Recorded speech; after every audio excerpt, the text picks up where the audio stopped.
상승장을 예측하는 저 나름의 기준이다라고 하면은 전세가가 이제 매매가를 자극할 수 있을 때에 전세 수요가 매매 수요로 전환이 되는 것이기 때문에 전세가율의 추이를 살펴보는 것이 중요하고요. 정부가 규제를 완화 쪽으로 규제 정책을 펴고 있는지 아니면은 강화 쪽으로 정책을 펴고 있는지에 따라서 시장 참여자들을 제한하거나 아니면은 시장 참여자들을 풀어줄 수 있는 그런 효과를 낼 수 있기 때문에 특히 이제 매수자들의 참여가 증가하는 부분이 시장의 어떤 상승장으로서의 시그널이 될 수 있다는 것을 말씀드리겠습니다.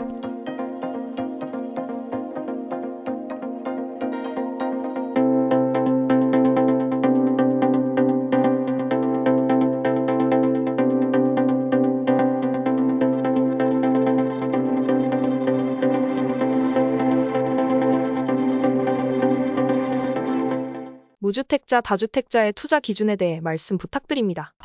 다주택자들의 경우에는 이미 이제 주택 보유를 하고 있기 때문에 취득세 지금 중과 규제가 여전히 유효하기 때문에 사실은 다주택자들의 어떤 추가 투자는 사실 현실적으로 좀 쉽지 않은 그런 여건이고요. 그래서 다주택자들은 사실은 그 취득세 중과를 부담하면서까지 인기 지역으로 들어가기에는 취득세 부담이 너무 크기 때문에 투자하기가 좀 맞지 않는데, 무주택자분들의 경우에는 사실 명의가 있고 취득세 중과이기 때문에 이런 분들은 사실은 서울 또는 경기권의 인기 지역들에 진입하는 데 있어서 큰 지금 장애 요소가 없거든요. 특히 무주택자 분들의 경우에는 입지를 낮출 것이 아니고 오히려 본인이 가지고 있는 가용자금 안에서 가장 인기 있는 지역으로 지금은 진입을 해야 될 때인 것이고, 반면에 아까 말씀드렸던 다주택자들은 그것이 쉽지 않기 때문에 오히려 조금 틈새 전략, 예를 들어서 뭐 재개발의 입주권이라든지 아니면 이제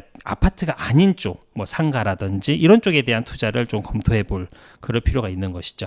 무주택자이고 현재 3억이 있다면 가장 가성비 좋은 지역을 추천해 주세요. 지금 투자금 3억 정도라고 한다면요, 매매가 기준으로 했을 때는 한 8억에서 9억 내외의 아파트들을 투자할 수가 있거든요. 갭 투자라고 하면 그렇습니다. 물론 실거주를 할 경우에는 뭐 조금 다른 이야기긴 하겠지만 8억에서 9억 정도로 매수할 수 있는 비교적 신축 아파트급을 살 수 있는 것은 아까도 말씀드렸던 그런 뭐 장인 뉴타운이라든지 아니면은 뭐 노도강의 신축급 아파트들, 뭐 이런 것들은 지금 8억 내외에서 갭 투자 8억 내외의 아파트들을 3억 정도 투자금을 가지고 매수할 수가 있거든요.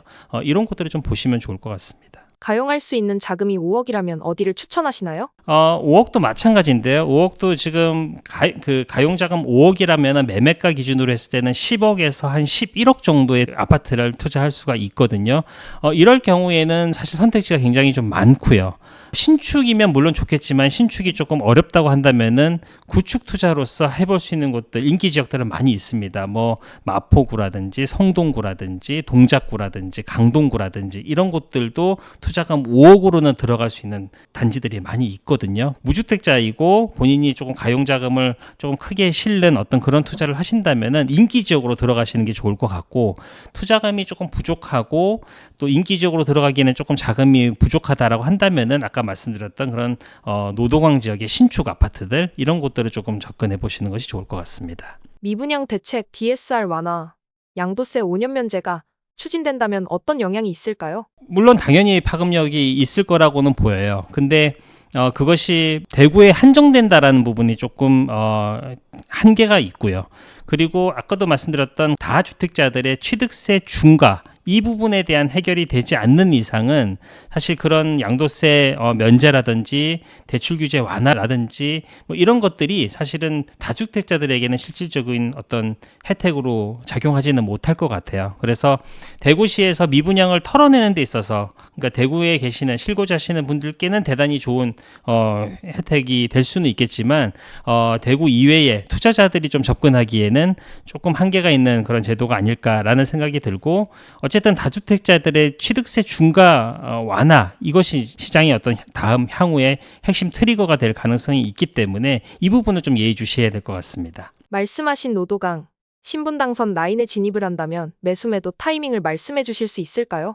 투자적인 관점에서만 본다면은 투자 일반 과세, 그러니까 최소 2년을 보유해야지만이 매도가 일반 과세로 매도를 할 수 있는 것이기 때문에 지금 현재 2024년에 투자를 한다라고 한다면은 최소한 2026년 이후에 이제 매도를 해야 되는 것이고, 또 뭐 세입자가 계약갱 신청호권을 쓴다라든지 이런 어떤 뭐 특수한 사정이 또 있게 되면은 보유 기간이 조금 길어질 수는 있기 때문에 정확한 매도 시점을 어떻게 정해서 들어간다라는 것은 조금 어려울 수 있는데, 아까도 말씀드렸지만 27년 정도까지는 서울을 비롯한 수도권이 안정적인 어떤 상승을 할 것으로 예상이 되기 때문에 일단은 지금 24년에 투자해서 들어가고, 그런 상태에서 매도 타이밍을 2년 정도 뒤인 26년 가을 이후서부터는 조금 시장의 흐름에 맞게 매도 타이밍을 찾아볼 수 있다라는 어떤 시간적인 여유는 있다라는 말씀을 드리고 싶은 겁니다. 리스크 관리는 어떻게 해야 할까요? 가장 큰 리스크라고 한다는 것은 본인의 어떤 소득 수준을 뛰어넘는 투자금을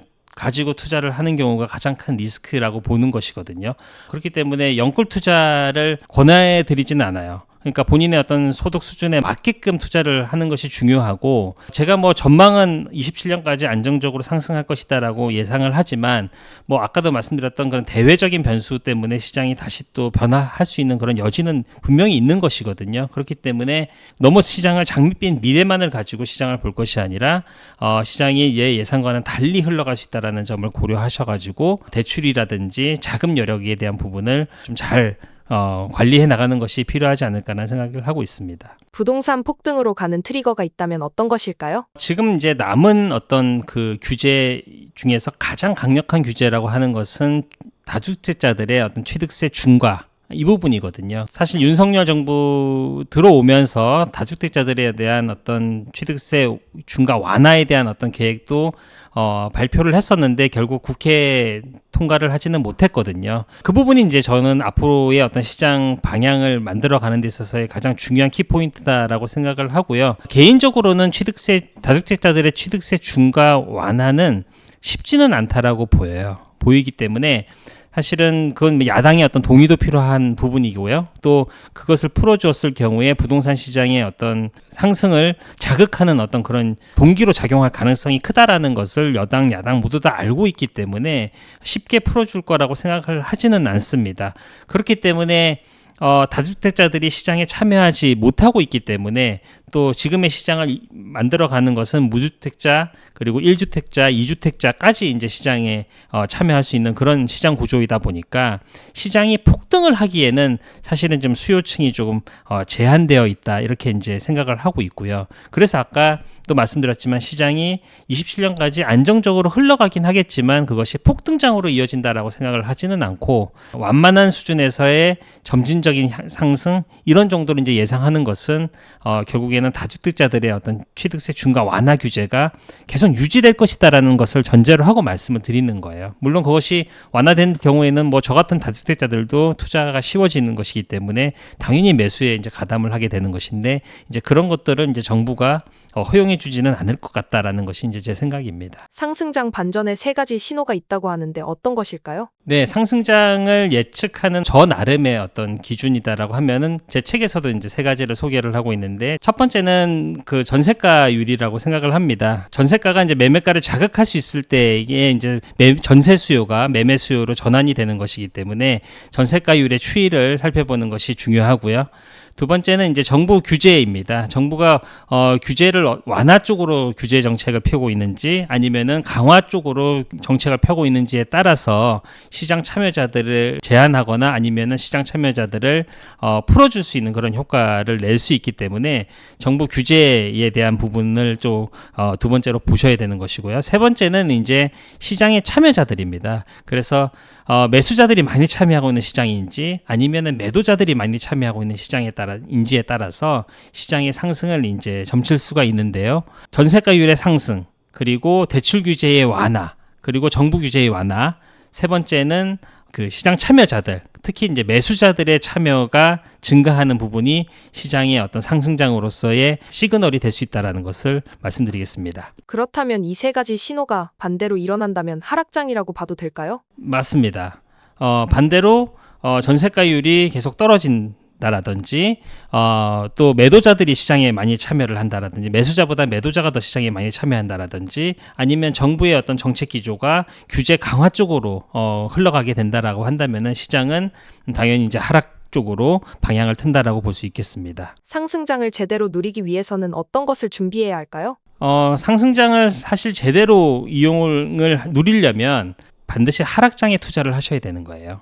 그러니까 상승장이 되었을 때 시장에 참여하기보다는 상승장으로 진입하기 전에 시장에 참여해서 기다리는 투자자들이 가장 큰 수혜를 볼 수 있다는 것이고, 그렇기 때문에 현재 지금 시장은 약간의 상승장 초입에 와 있다라고 보는데, 지금 상승장에 올라타서는 사실은 먼저 투자하신 분들에 비해서는 아무래도 수익을 누리는 데 있어서는 조금 한계는 있을 것 같아요. 그래서 이제 더 말씀드리는 것이 추격 매수하는 것보다는 아직 오르지 못한 곳에 가서 기다리는 전략, 1.5급지, 2급지에 가서 기다리는 전략이 필요하다라고 하는 것이, 조금 늦은 것은 어쩔 수 없이 인정을 해야 될 것 같고요.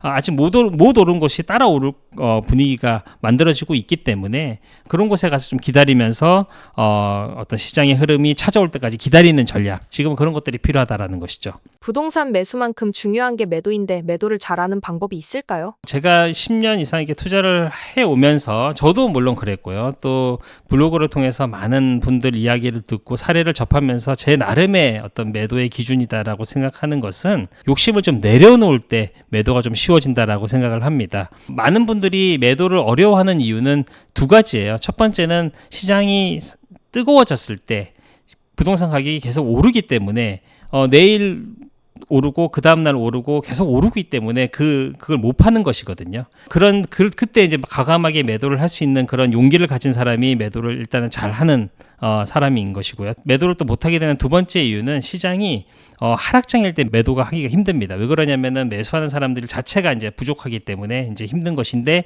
그럼에도 하락장에서도 매도를 잘 할 수 있는 사람들은 원래 이제 그 부동산을 매수할 당시에 좋은 가격으로 매수를 했기 때문에, 비록 하락장이라고 하더라도 가격을 좀 남들보다는 좀 싸게 책정해서 매도를 할 수가 있는 것이거든요. 정리해서 말씀드리면, 매도를 잘하는 어떤 뭐 특별한 비법이라기보다는 그 매도를 현명하게 활용하는 것인데요. 첫 번째는 가격이 쌀 때 매수해서 조금 남들보다 조금 가격을 낮춰서 매도하는 방법. 그리고 두 번째는 욕심을 좀 낮추고 본인이 당초에 생각했던 목표 가격에 도달했을 때 과감하게 매도하는, 그 두 가지를 좀 추천드리고 싶습니다. 3분기 고래동 공부 강의 모집 중이거든요. 네이버에 고래동 공부 치면 저희 홈페이지가 있어요. 여기서 7, 8, 9월 고래동 공부 3개월 동안 같이 하는 프로그램인데, 심정석 소장님 보너스 강의가 추가가 됐습니다. 저희는 정말 많은 걸 다루거든요. 물론 코인도 강의하죠. 저는 이번에 코인 강의 해외거래소 사용법 위주로 강의할 건데 2번 합니다. 7월, 9월 2번 코인 거래소 쪽 할 거고요. 팽도리님은 이분은 치과의사 분이신데 25억 비트코인으로만 25억 벌고 다른 또 알트코인으로 돈 많이 버셔서, 원래 치과의사신데 졸업을 하셨어요. 네, 파이어족이시죠. 그래서 이제 뭐 시간 많다고 언제든지 불러달라고 뭐 그러시더라고요. 그래서 저희가 또 모셨습니다. 너무 폭발적인 반응이었어가지고 같이 코인 공부도 하고요. 그리고 부동산 요즘에 난리지 않습니까? 부동산, 서울 부동산 다시 올라간다고 뭐 좀 시끄러워진 것 같아요. 거래량도 좀 많고, 부동산 공부도 같이 하고요. 그리고 빗소영 대표님은 자기개발 쪽 아웃풋 독서, 자기개발된 프로그램도 같이 들어있고요. 심정섭 소장님은 학군 강의하거든요. 학군과 부동산, 자녀교육 이런 부분에 대해서 설명을 해주시는데, 이 부분도 같이 알려주실 거예요. 교육이죠, 교육. 자녀교육. 진짜 정말 거의 모든 거를 다 망라하는 강의거든요. 고래동 공부 프로그램만 잘 따라오셔도 다른 공부 특별히 많이 더 안 하셔도 충분할 것 같아요. 이것만 해도 충분히 많거든요. 8월 달에도 웅달 대표님은 사업과 투자를 너무 잘 융합하셨고, 그리고 좀 뼈 때리는 이야기 있잖아요. 뼈 맞는 시간을 좀 가감 없이 정말 솔직하게 부드럽게 때려주시거든요. 그래서 웅달님 강의를 들으면은 무언가 되게 하고 싶은 게 많아집니다. 네, 정말 또 기대되는 강의요. 8월 달에 하시는데 너무너무 기대가 됩니다. 그리고 요즘에 주식 쪽은 AI가 난리잖아요. AI.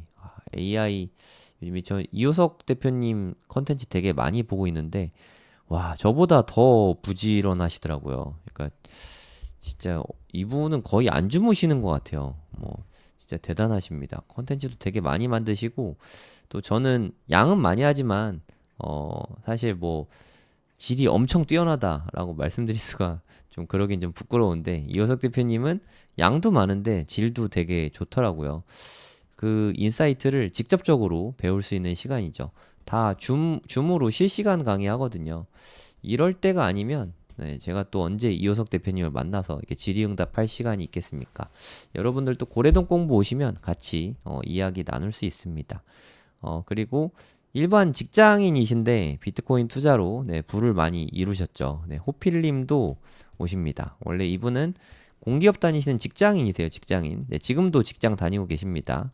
직장인 분들이 가장 좀 좋아하는 강의죠. 가장 현실적인 강의고, 보통 다른 분들은 사업이랑 같이 하니까 네, 현금이 원래 많아서 잘 됐을 수도 있잖아요. 근데 호필님은 직장인으로 정말 조금씩 조금씩 늘 모아가지고 그걸로 힘들게 처음에 1억 모아서 투자한 이야기도 들려주시고 했는데 정말 눈물 나는 투자 끝에 네, 지금 좀 성취를 많이 이루셨죠. 네, 그래서 앞으로 이제까지 해온 것과 앞으로 어떻게 해야 되는지 이런 부분들에 대해서 아주 상세하게 말씀해 주실 거예요.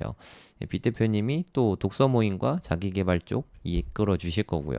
네, 그리고 우리 부동산 이야기 하잖아요. 네, 남이사님은 또 가장 현실적인 방법을 많이 제시해 주시죠. 예, 지난달에 보너스 특강으로 남이사님이 나와서 강의해 주셨는데 정말 열광의 도가니였어요. 예, 강의 자체도 너무 재밌고 현실적이고 그래서 이제는 진짜 현실적으로 부동산 투자를 어떻게 해야 되는지 가르쳐 주겠다 하면서 끝났거든요. 네, 그 후속편이 이제 9월 달에 남이사님이 강의를 해 주십니다.